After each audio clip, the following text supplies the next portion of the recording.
अस्सलाम वालेकुम dear viewers, I hope you are well. आज की क्लास में मैं आप लोग के साथ बहुत इंपॉर्टेंट चीज़ें वो भी पैसिव वॉइस के हवाले से डिस्कस करने जा रहा हूँ। क्योंकि पैसिव वॉइस में हम हर सेंटेंस को कन्वर्ट नहीं कर सकते।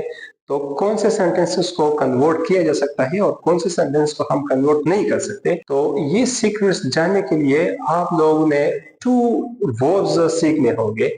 वो टू वर्ब्स कौन से हैं और वो इसके लिए मैं आप लोगों को एक फार्मूला भी दूंगा। उस फार्मूले की मदद से आप लोग बहुत आसानी से उन वर्ड्स की आइडेंटिफिकेशन करोगे। तो चलो इसको डिस्कस करते हैं कि वो टू वर्ड्स कौन से हैं। वो है ट्रांजिटिव और इनट्रांजिटिव वर्ब। पहले हम ट्रांजिटिव वर्ब डिस्कस करते हैं। ये ट्रांजिटिव वर्ब जो है ये आगाज किए गए हैं ट्रांजिट से, और ट्रांजिट की मीनिंग क्या है? ट्रांजिट का मतलब है शिफ्ट, शिफ्टिंग। तो ट्रांजिटिव वर्ब क्या है? Needs an object. Transitive verbs को ऑब्जेक्ट की जरूरत होगी। बगैर ऑब्जेक्ट के इसको हम यूज नहीं कर सकते, क्योंकि बगैर ऑब्जेक्ट का फिर सेंटेंस मीनिंगलेस लिखती है, फिर मफहूम क्लियर नहीं होता। तो ट्रांजिटिव वर्ब को हमेशा ऑब्जेक्ट की जरूरत होगी। और दूसरी बात यह है कि अगर आप लोग ट्रांजिटिव वर्ब जिस सेंटेंस में हो और आप लोग ऑब्जेक्ट को ड्रॉप करें, तो विदाउट ऑब्जेक्ट के क्वेश्चन माइंड में आएगा व्हाट। तो चलो सेंटेंस की वजह से इसको और भी क्लियर करते हैं। He eats Ajay. तो यहाँ पर ये ईट्स हमारे साथ ट्रांजिटिव वर्ब है। क्यों ट्रांजिटिव वर्ब है? Because it needs an object. इसको ऑब्जेक्ट की जरूरत होती है। बगैर ऑब्जेक्ट के फिर सेंटेंस मीनिंगलेस रहती है। अगर हम इसको यहाँ तक रीड करें he eats, so sense is not clear, you will say what. आपके माइंड में क्वेश्चन आएगा व्हाट ही ईट्स। तो बगैर ऑब्जेक्ट का सेंस क्लियर नहीं होता है, इसलिए ये क्या है? ये ट्रांजिटिव वर्ब है। और ऑब्जेक्ट के एब्सेंस में माइंड में क्वेश्चन आता है व्हाट। इसके बाद है एन ट्रांजिटिव वर्ब। तो एन ट्रांजिटिव वर्ब जो है ये इसका बिल्कुल उलट है। एन ट्रांजिटिव वर्ब में इस इन वर्ब्स को ऑब्जेक्ट की जरूरत नहीं होती। It doesn't need an object. और बगैर ऑब्जेक्ट के ये सेंस भी क्लियर करता है। सेंटेंस जो है बगैर ऑब्जेक्ट के मीनिंगफुल रहती है। तो ऐसे वर्ड्स को हम इंट्रांजिटिव वर्ड्स कहते हैं। Let's suppose she स्लीप्स। तो यहाँ पर ऑब्जेक्ट की जरूरत नहीं है, शी स्लीप्स, वो सोती है। ओके, तो बात क्लियर हुई, बात खत्म हुई। इसके बाद दूसरा एग्जाम्पल है ही रैन अवे, वो भाग गया। तो बात खत्म हुई, इससे मफहूम क्लियर हुआ, इसको ऑब्जेक्ट की जरूरत नहीं है। तो ऐसे वर्ब्स जिसको ऑब्जेक्ट की जरूरत न हो, तो ऐसे वर्ब्स को हम इंट्रांजिटिव वर्ब कहते हैं। लेकिन एक बात आप लोगों की माइंड में होनी चाहिए, बाज इंट्रांजिटिव वर्ब्स जो है इसको हम ट्रांजिटिव के तौर पर भी यूज कर सकते हैं। मिसाल के तौर पर ये रन वर्ब है, ये इंट्रांजिटिव के तौर पर भी यूज होता है, और इसको हम ट्रांजिटिव वर्ब के तौर पर भी यूज कर सकते हैं। लेट्स सपोज मैं कहता हूँ he runs a private school और he runs his own shop. वो एक प्राइवेट स्कूल चलाता है या वो अपना दुकान चलाता है।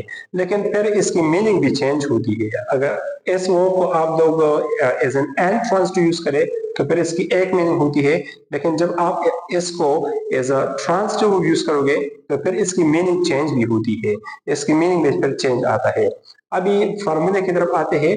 इस फार्मूले की वजह से आप लोग जो है बासानी वर्ब की आइडेंटिफिकेशन कर सकते हो कि आया ये ट्रांजिटिव वर्ब है या इनट्रांजिटिव वर्ब है। तो फार्मूला क्या है? फार्मूला है फाइल, फिर इसके बाद ने, फिर इसके बाद माजी मतलब पास्ट इंडेफिनिट टेंस। अगर आप किसी नए सेंटेंस को रीड करते हो और आपको पता नहीं है कि ये वर्ब ट्रांजिटिव है या इनट्रांजिटिव वर्ब है, तो आप लोग उस सेंटेंस को पास्ट इंडेफिनिट टेंस के मुताबिक इसको उर्दू में ट्रांसलेट करें। तो अगर ट्रांसलेशन कुछ इस तरह आ जाए, लेट्स सपोज मैं ये वाला सेंटेंस ट्रांसलेट करता हूँ, इसको मैं पास्ट इंडेफिनिट में कहता हूँ कि ही एट पुडिंग। तो फिर इसकी मीनिंग क्या होगी? उसने क्या किया? उसने हलवा खाया। तो अभी आप लोग देखें, ये ट्रांसलेशन बिल्कुल इस फॉर्मूले के मुताबिक है। इसमें ने आता है, मेन चीज जो है इसमें ये ने है। अगर आप लोग पास्ट इंडेफिनिट सेंटेंस से उर्दू में ट्रांसलेट करें और इसके इसमें फाइल के बाद मतलब सब्जेक्ट के बाद ये ने आ जाए, तो इससे पता चलेगा कि वो क्या है, ये ट्रांजिटिव वर्ब है। और अगर ये ने इसमें नहीं आता ट्रांसलेशन में, तो फिर इससे पता चलेगा कि ये वर्ब जो है ये ट्रांजिटिव नहीं है, बल्कि ये इनट्रांजिटिव वर्ब है। अभी आप लोग इस सेंटेंस को देखें, ही रैन अवे, वो उसने क्या किया, वो भाग गया। तभी आप लोग देखें यहाँ पर ने फिट नहीं होता, ने यहाँ पर सुटेबल नहीं है, इसको हम नहीं लगा सकते। तो ऐसे पता चलता है कि ये क्या है, ये हमारे साथ एंड ट्रांजिटिव वर्ब है। या लेट्स सपोज ये वाला सेंटेंस में पास्ट इंडेफिनिट में कहता हूँ शी स्लेप्ट, तो उर्दू इसकी क्या होगी, वो सो गई। तो अभी उर्दू में यहाँ पर भी ने नहीं आता। तो ये एक फार्मूला आप लोगों ने याद करनी है, ये बहुत इजी फार्मूला है। इसकी मदद से आप लोग किसी भी किस्म के वर्ब को इसकी शनाख्त इजीली कर सकते हो कि ये वर्ब जो है ये ट्रांजिटिव है या इनट्रांजिटिव वर्ब है। तो ये गिवन जो टू सेंटेंसेस है, इसमें फर्स्ट वन पैसिव वॉइस में चेंज किया गया है और सेकंड वन चेंज नहीं होता। तो रीजन यही है कि फर्स्ट वन सेंटेंस में ड्रैंक ट्रांजिटिव वर्ब है और ट्रांजिटिव वर्ब जिस सेंटेंस में हो इसको हम पैसिव वॉइस में कन्वर्ट कर सकते हैं। और जो सेकंड सेंटेंस है इसमें रिलैक्सेस, ये एन ट्रांजिटिव वर्ब है और इसको ऑब्जेक्ट की जरूरत नहीं है। तो जब सेंटेंस में ऑब्जेक्ट ना हो तो हम इसको किस तरह चेंज करेंगे, तो ऐसे सेंटेंसेस पर पैसिव वॉइस में चेंज नहीं होते।